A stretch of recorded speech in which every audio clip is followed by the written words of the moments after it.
Welcome to Agri-Pulse Newsmakers, where we aim to take you to the heart of ag policy. I'm your host, Lydia Johnson. Our guest this week is the executive head of Terrain, John Newton, who joins us to discuss trade and the farm economy. But first, here's this week's headlines. New polling shows that a majority of U.S. ag producers see an economic crisis or the possibility of one on the horizon. A Farm Journal survey commissioned by the National Corn Growers Association in late August and early September showed that almost half of the 1,000 farmer respondents agreed that the U.S. is on the brink of a crisis. An additional third of respondents said the farm economy might be headed that way. The growing anxiety will also likely affect the bottom lines of farm equipment and input suppliers. Almost 60% of respondents said concerns over the farm economy would likely cause them to postpone equipment purchases in the coming year. 38% said they would scale back fertilizer application. The Environmental Protection Agency issued a long-awaited proposal exempting some small oil refiners from U.S. biofuel blending mandates. The EPA is proposing two options, either full reallocation or a 50% reallocation for small refinery exemptions that were granted in full or in part for 2023 and 2024, as well as those projected to be granted for 2025. The move follows opposition from makers of corn ethanol, renewable diesel, and other sustainable fuels to Biden-era mandates under the Renewable Fuel Standard. The biofuel industry felt those renewable volume obligations were set far too low and hurt production and profits. EPA plans to hold a virtual public hearing on October 1st for the proposed rule. Ag Secretary Brooke Rollins says USDA officials are watching commodity markets as they weigh how much economic aid farmers may need this fall to keep their operations afloat. Speaking at the National Association of State Departments of Agriculture annual meeting, Rollins acknowledged the difficult position farmers are in as commodity prices remain low and trade disruptions chip away at export markets. With the ag economy in dire straits, the pressure on the Trump administration to make trade deals to open up new markets for U.S. producers continues to grow. Rollins joined President Trump and senior administration officials in the United Kingdom for trade discussions this week. She said U.S. ethanol producers would join her to meet with potential buyers. The UK trade deal framework could greatly benefit U.S. beef and ethanol exports. Harvest is beginning, and China has not yet made a purchase of U.S. soybeans from this fall's crop. We asked John Newton, the executive head at Terrain, how long this lack of purchasing could go on. Well, I think a lot depends on when the president is able to secure a deal with the Chinese. Typically, 70% of our soybean exports to China occur between November and April. So we don't have a long runway for soybeans to ultimately move. But I do believe if we get a deal that we could see the Chinese, continue to buy our soybeans for a longer period of time and forego maybe making those purchases to Brazil. So I think there's still a tremendous opportunity ahead of us to move those soybeans if we get a deal with China. And China has pretty ample storage now, and it's interesting, Brazil's second crop will be harvested later this year in March. I mean, what threat do you see Brazil posing to the U.S. global market access, and can China avoid making commodity purchases from the U.S. altogether with their harvesting season? Well, what we do know is that the stocks-to-use level on soybeans in China is very high, and likely in preparation for where we are now, a potential new trade agreement. They needed a window of opportunity to negotiate. Could they survive without purchasing U.S. beans, potentially by drawing down their stocks and then relying on that next Brazilian harvest? But you have to rely on the weather, you have to rely on the acres. Mother Nature's a heck of a business partner. So it's a big risk for them to try to sit out of the U.S. market. And so I think ultimately we're going to get something done. But Brazil is not going away. They're a huge competitor. Whether it's in the soybean space, the cotton space, the beef space. They're a large sugar producer, they're a large ethanol producer. They're our largest competitor in the agricultural market globally, and they will continue to be that. And obviously U.S. producers want to see some of that grain move, but in the short term, if it doesn't, I want your thoughts on what domestic grain storage capacity looks like here in the U.S. and if there's capacity to store that. Well, one of our analysts at Terrain, Mark Rosenbaum, has looked at on-farm storage and off-farm storage. He's looked at the supplies that we believe that are out there currently, and then looked at expectations for what this harvest is going to bring, whether you look at USDA's yield estimates or the yield estimates that came off the Pro Farmer Tour a few weeks ago. And the reality is it's going to be pretty tight. In some parts of the country, especially in the upper plains, we're going to produce more than we have storage capacity. And that's a challenge. As we just mentioned, China's not buying any beans. The basis in the Red River Valley is very low, about $1.80 under the Chicago price for beans. So that's a concern. And if you're not moving them out of the Pacific Northwest, you got to store them or move them down into the Gulf. And then our friends in the Delta down in Mississippi, they don't have the storage capacity. Typically those beans, and they're harvesting now, they're harvested right into the export terminal. And if we're not selling them, where are they going to store those beans? That's the million-dollar question. So these questions about storage and then, the record crop predictions, do you think that all this puts pressure on policymakers to, take action on biofuel issues like year-round E15, sustainable aviation fuel, renewable diesel, to expand domestic market access? I mean, it's an all of the above approach. I mean, the secretary's in the United Kingdom now talking about, with Undersecretary Luke Lindbergh, I believe, talking about potential market access. They reported record exports of wheat recently. So export markets, domestic markets through renewable fuels. E15 is certainly to have clarity on E15 from a federal level nationally will help send the signal that, and it won't be immediate. Maybe it's several years down the road that we have that full infrastructure set up to deliver it, but that's a demand boost. Reduced regulatory burdens help. A phase 2 agreement with China helps. So again, it's an all of the above approach to really help us boost the farm economy and get out of this really 3-year tight margin environment that we've experienced for crops. We'll be back with more Newsmakers right after this. Farm Credit supports rural communities and agriculture with reliable, consistent credit and financial services in good times and bad. We provide loans to farmers and ranchers, farmer-owned cooperatives, rural homebuyers, agribusinesses, and rural infrastructure providers. As cooperatives, we're locally owned and governed. We help agricultural producers feed the world. For America's farmers, Farm Credit supporting rural communities and agriculture. Learn more today. I think some of sustainability to farmers just comes second nature. If you asked a farmer, are you sustainable? They'd probably look at you maybe a little funny and say, I don't think I'm doing anything that special, but it really is just what they do. We're all farmers, and our goal is taking the best care of our land, our cattle, our natural resources.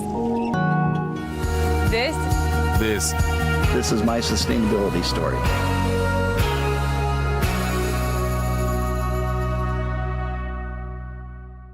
Welcome back.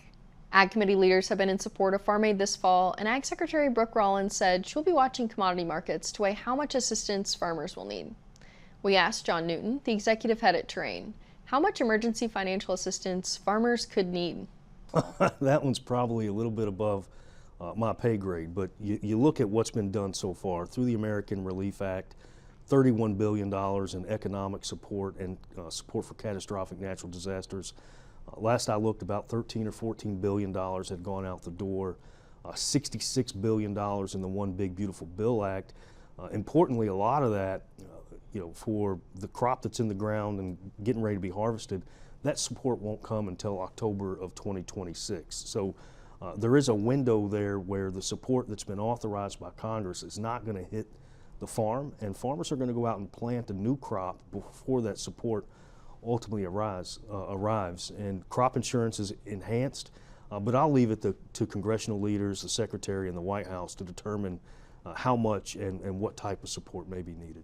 And I want to get your thoughts on how that aid package could potentially be funded. I mean, the chairman of the House Ag Committee says tariff revenue can't be used, but USDA's Commodity Credit Corporation is, the funding in that is running pretty low as well.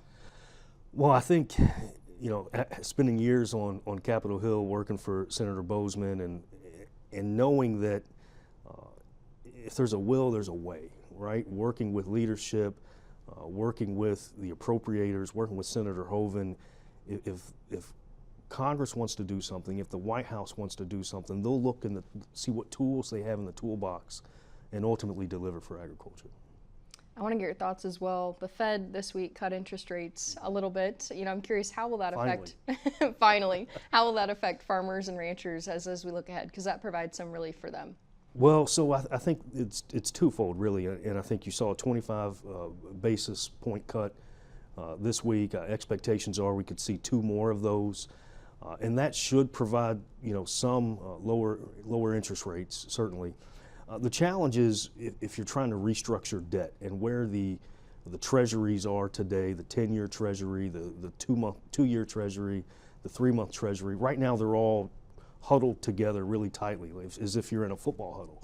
They're all very close together. There's not much room if you're restructuring debt to find any relief on payments for a farmer. And last time we were in a downturn like this in the crop farm economy, the interest rate environment was significantly different. You could restructure debt and actually save money for a producer. And the other factor that's different right now is the losses are much deeper. I think according to USDA data, the average corn farmer is losing $161 per acre on this crop. That's a lot larger than what we saw during the last downturn in the farm economy. So to restructure that debt is much more difficult today because of where the 10-year Treasury note is and where nearby Treasury notes are. We'll be back with more Agri-Pulse Newsmakers. But first, Andrew Huneke has more on the concern in farm country over exports to China in this week's Ag by the Numbers. USDA is projecting less than $10 billion worth of U.S. agricultural exports to China during the next fiscal year. If that number holds, it would be the lowest ag export value to China in nearly 2 decades. This chart shows American agricultural exports to China from fiscal year 2006 all the way to the projected total for fiscal year 2026. As you can see, exports have been above $10 billion since fiscal year 2008. Numbers were low in FY 2019, but they still did not fall below $10 billion. Chinese buyers are still avoiding American commodities. At the end of last month, China had booked no future sales for American corn, soybeans, wheat, and sorghum, according to analysis from North Dakota State University. China's current retaliatory tariff on American soybeans is making them less competitive than other suppliers like Brazil. It remains to be seen how and when Chinese buyers will return to working with American exporters, but for now, anxiety remains high across farm country. For Agri-Pulse, I'm Andrew Huneke. Trial lawyers are using a discredited report from a World Health Organization subagency to attack a safe, American-made weed-fighting tool. This critical tool helps keep your food costs down, and without it, food inflation could double. Stand with American farmers and keep trial lawyers' greed out of our farms and food supply. Fight back. Call your local representative. Clean Fuels Alliance America is leading the way toward cleaner air, stronger local economies, and reduced dependence on fossil fuels. The industry uses more than 1 billion pounds of soybean oil every month to produce clean fuels. Biodiesel, renewable diesel, and sustainable aviation fuel deliver immediate reductions in greenhouse gas emissions in heavy-duty transportation industries. We're growing better, cleaner fuels for today and tomorrow. Welcome back. New polling shows that the majority of U.S. ag producers see an economic crisis or the possibility of one on the horizon. We're joined by Krista Swanson with the National Corn Growers Association and Brandon Lipps with Caprock Strategies on our panel today. To begin, we asked Krista about that report and the state of the farm economy. Yeah, so we surveyed over 1,000 corn farmers from across the U.S. And like you mentioned, the results reveal some serious concerns about the state of the ag economy and farmers' financial situations. One of those questions that we asked was, how concerned are you about your farm's financials compared to a year ago? And 2/3 said that they were more concerned. Another question that we asked was, do you think that the U.S. ag economy is on the brink of a farm crisis? And nearly 80% said that they believe the U.S. Farm economy is on the brink of crisis or maybe on the brink of crisis. And so, yeah, I think those results are really telling and really important to have out there right now, especially when we think about earlier this month, the USDA coming out with some farm income numbers that would show or indicate that the farm economy is doing okay. But that includes a lot more than just the crop sector or what some of our farmers are actually feeling. Krista, there's a lot of pressure on the nation's producers, including input costs right now. So I'm curious, are you seeing producer sentiment ripple through the broader farm economy, like equipment and input sales as well? Yeah, there's definitely that ripple effect throughout the economy. And farm input costs at really high levels, record high levels, really since 2022. There was the big jump from 21 to 22. And then, specifically looking at the cost to produce corn, it's stayed about the same since 2022, but prices have changed a lot since then. And yeah, that ripple effect, one of the other results of our survey, we asked what changes might you be considering for 2026, and 58% of farmers said cutting back on equipment purchases. When we see farmers making those types of changes, the number two was cutting back on fertilizer application. So collectively, if farmers are cutting back on purchases of some of those types of products, that impacts retailers and the people who work at those retail locations and the manufacturers, and really it just has this ripple effect throughout the supply chain, which impacts the whole economy and households throughout the economy. And Brandon, bringing into the conversation, the Make America Healthy Again Commission released their final report last week. Reviewing that, what differences do you see from the first edition, and how did you see ag groups respond to the release of that report? Sure. I think the response of agriculture overall to the report was generally positive. We are excited to see that the administration has listened to the ag groups. You've all heard Secretary Kennedy talk about how many meetings they've had with ag groups between HHS, the White House, and certainly USDA since their initial assessment report came out. The thing is, I think all Americans agree that we have a health problem in this country. We have a health problem with our children, with our adults, and it needs to be solved. And we certainly congratulate the administration for making sure that they're focused on that, but extremely encouraged that they have taken the opportunity to hear from constituencies. Secretary Rollins, I believe, has done a great job advocating for agriculture and ensuring that those across the spectrum who haven't been involved in agriculture understand that ag inputs go through a strict regulatory process and scientific review before they're approved for use in our food supply. I think the administration across the board under the leadership of President Trump heard that, and they're going to look at the science and make sure that they're not making emotional decisions on the front with regard to agricultural inputs. We'll be back with more of our panel discussion right after this. I think some of sustainability to farmers just comes second nature. If you asked a farmer, are you sustainable? They'd probably look at you maybe a little funny and say, I don't think I'm doing anything that special, but it really is just what they do. We're all farmers, and our goal is taking the best care of our land, our cattle, our natural resources. This is my sustainability story.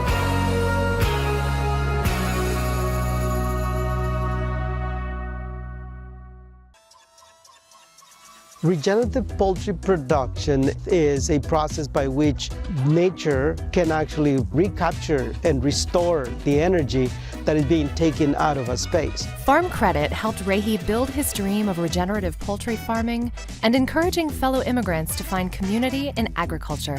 Nothing beats a farm. I'm just pursuing happiness. Learn more at farmcredit.com/beginning. Welcome back. The Make America Healthy Again Commission report could have a large influence on the dietary guidelines for Americans, which provides a framework for nutrition suggestions. Brandon Lipps helped lead that process in 2020 while working at USDA. We asked him what differences there could be in the new edition of the dietary guidelines expected to be released this fall. If you listen to the Secretary Kennedy, and certainly Secretary Rollins talk about the forthcoming dietary guidelines, they're going to change that document really from something that used to be intended for nutrition professionals and guidance for the USDA programs that was then turned into a consumer-facing education campaign. They're going to go straight and make the dietary guidelines itself a consumer education campaign. I'm excited to see what the result of that is. Americans are confused about nutrition. Government and researchers have been all over the board for decades. We've had focus on single nutrients like fat, sodium, sugar in the past, and that hasn't resulted in positive change in America's nutrition outcome. They're going to focus on broader things to help Americans understand that we need to focus on whole foods, on healthy foods, but not only that, but that we need to be working on our sedentary lifestyles to move that forward. So we've heard we're going to see a shorter document. They're going to focus on whole foods. We don't know exactly what that means. Obviously, our food supply is built on some processing of food, and not all processing is bad. There is currently a request for information out between USDA and HHS that's asking folks to provide input on how we would define ultra-processed foods. That's a critically important definition as we look at nutrition in this country. So excited to see what comes in the dietary guidelines, but very encouraged the administration is taking a science focus, that they're slowing down a bit and making sure that they get this right. And Krista, I want to get your thoughts on the MAHA Commission's report as well. I mean, we talk about the state of the farm economy, but President Trump has made statements that he'd like to see Coca-Cola transition from using corn syrup in their products to sugar. First, your thoughts on the MAHA Commission's report, and then, do you have concerns about corn syrup demand as well?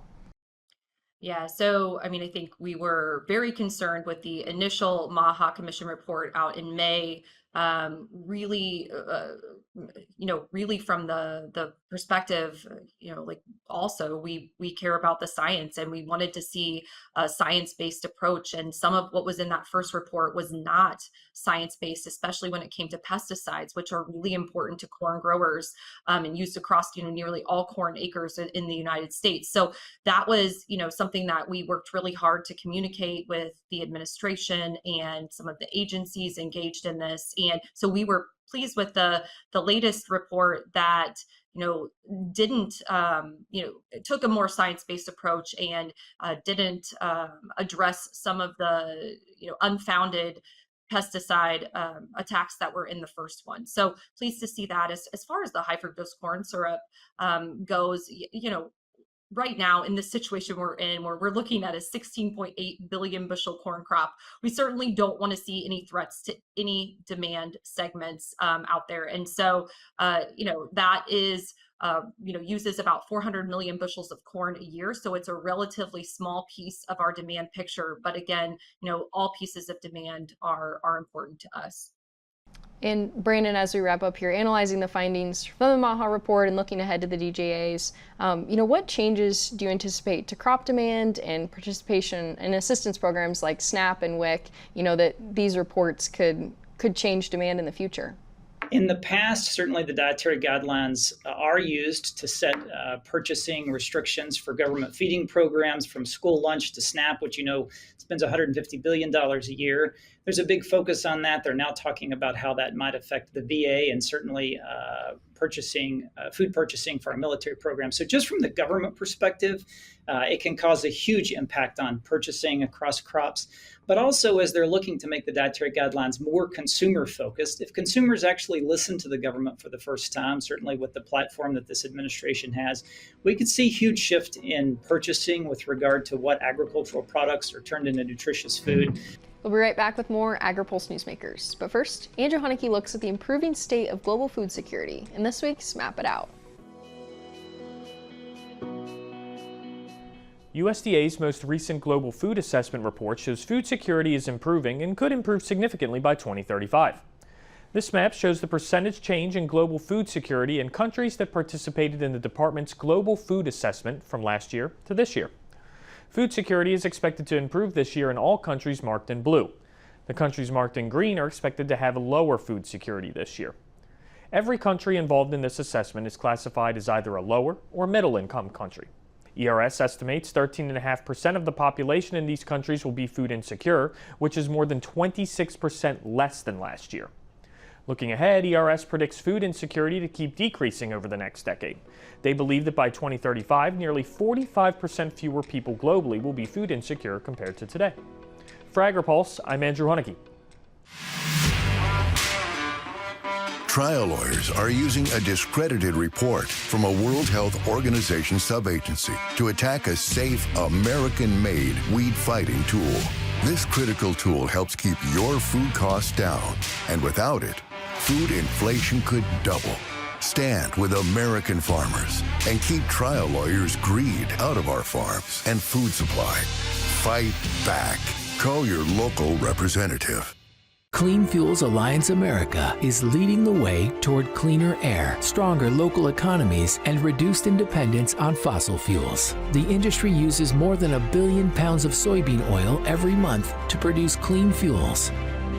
Biodiesel, renewable diesel, and sustainable aviation fuel deliver immediate reductions in greenhouse gas emissions in heavy-duty transportation industries. We're growing better, cleaner fuels for today and tomorrow.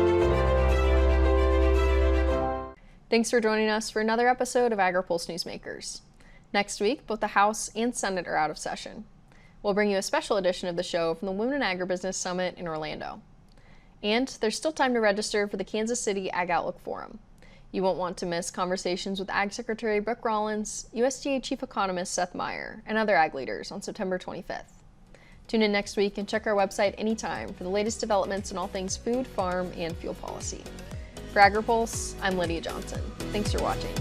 Newsmakers is a production of Agri-Pulse Communications. You can also find our new content on YouTube and wherever you get your podcasts. And don't forget to follow Agri-Pulse and our correspondents on social media to get breaking news and more. For agriculture, trade, food, environment, and regulatory news, your source is agripulse.com.